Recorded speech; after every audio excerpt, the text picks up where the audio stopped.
Guys, आप लोगों के साथ बहुत बार ऐसा हुआ होगा कि गलती से कभी कभार आप यूपीआई जो है किसी गलत अकाउंट में ट्रांसफर कर देते हैं। यूपीआई पेमेंट किसी गलत अकाउंट में जो है ट्रांसफर हो जाती है, या कोई फ्रॉडस्टर ही आपके साथ, कोई स्कैमर ही आपके साथ स्कैम करता है और यूपीआई के थ्रू आपसे पेमेंट ले लेता है। फिर बाद में आप कॉल करते हो कस्टमर केयर में कि गलती से मैंने पेमेंट कर दिया, स्कैमर ने मेरे से पैसे ले लिए हैं, या मैंने गलती से किसी दूसरे अकाउंट में पेमेंट भेज दी, तो मुझे जो है वापस दो मेरे पैसे, या फिर मुझे मेरे पैसे वापस करवा दीजिए। कंप्लेंट आप दर्ज कराते हैं तो उसमें रेजोल्यूशन में बहुत टाइम लग जाता है, कभी कभी मतलब काफी टाइम निकल जाता है, एकदम से रिफंड नहीं आ पाते हैं। तो इसको लेकर NPCI, national payment corporation of India, उसने एक सर्कुलर जारी किया है 20 जून को।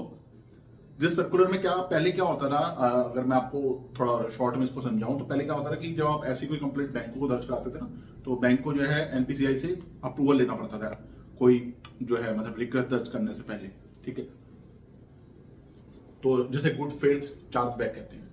गुड फेथ चार्जबैक एक होता है सिस्टम जिसके थ्रू जो है बैंक जो है एनपीसीआई को रिक्वेस्ट भेजता है कि एनपीसीआई से बेसिकली अप्रूवल लेता है कि इस यूजर ने जो है गलती से किसी के अकाउंट में पैसे भेज दिए हैं, या किसी ने जो है पैसे ले लिए हैं फ्रॉड से, गलती से चले गए हैं किसी दूसरे के अकाउंट में, तो वो जो है वापस चाहिए। तो उसके लिए गुड फेथ चार्जबैक एक होता है जो कि बैंक को रेज करना होता है, लेकिन उससे पहले बैंकों को अप्रूवल लेना पड़ता था एनपीसीआई से, national payment corporation of India से, ये चार्जबैक रेज करने के लिए। लेकिन अब 20 जून को जो मीटिंग हुई एनपीसीआई की, उसमें ये बताया गया है कि बैंक को अब ये राइट्स होंगे कि वो गुड फेथ चार्जबैक जो है वो अपने ही एंड पे रेज कर पाए, बिना एनपीसीआई की से परमिशन लिए बिना। पहले क्या होता था, परमिशन लेते थे, टाइम निकल जाता था, काफी बार अगर ऐसा हो रहा है तो एनपीसीआई जो रिजेक्ट भी कर देता था रिक्वेस्ट, हर बार अप्रूव नहीं करता था, रिजेक्ट भी कर देता था। अगर बार बार ये रिक्वेस्ट आ रही है तो वो एनपीसीआई रिजेक्ट भी कर देता था।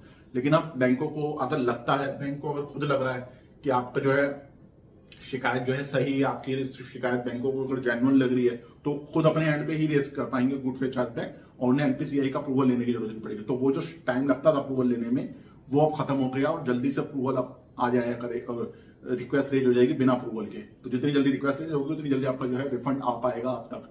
तो जो रिक्वेस्ट में टाइम लगता था वो खत्म हो गया है।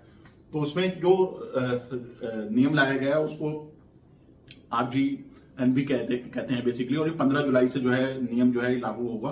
20 जून को सर्कुलर में निकाला गया और 15 जुलाई से जो है ये नियम लागू होगा। तो उसमें जो नियम का नाम है बेसिकली वो ये है, remittance bank raising good faith negative chargeback. तो बेसिकली ये आरजीएनबी टोटल एक नियम है, raising remitting bank raising good faith negative chargeback.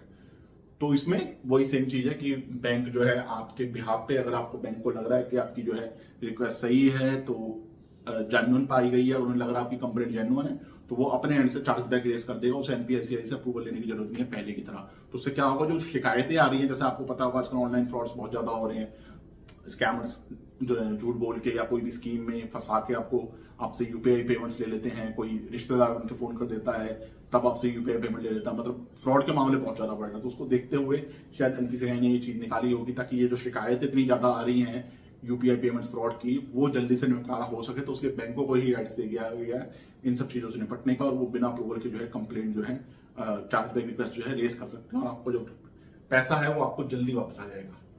तो ये एक न्यूज थी जो मुझे आप लोगों के साथ शेयर करनी थी। तो 15 जुलाई से नियम लागू होने वाला है, तो देखते हैं इस नियम के लागू होने के बाद कितना फर्क पड़ता है, कितना जो है मामलों में तेजी आती है, और आपको कितना जो है लोगों के साथ, जिन लोगों के साथ यूपीआई फ्रॉड हो जाता है, उनको कितना जल्दी जो है उनके पैसे जो है वापस मिलना शुरू हो जाते हैं। तो ये तो जब ये नियम आएगा तब पता चलेगा। तो ये एक वीडियो थी जिसमें मैंने आपको इस रूल के बारे में जो क्या आने वाला है उसके बारे में मैंने शेयर करा। तो उम्मीद आप लोगों को वीडियो अच्छी लगी होगी। वीडियो अच्छी लगी हो या वीडियो में कोई क्वेश्चन हो, कुछ समझ में ना आया, तो आप मुझसे कमेंट बॉक्स में पूछ सकते हैं। इंस्टाग्राम पर मुझे फॉलो कर सकते हैं अपनी क्वेरीज के लिए, फेसबुक पे फॉलो कर सकते हैं। तो मिलते हैं नेक्स्ट वीडियो में एक और नए टॉपिक के साथ।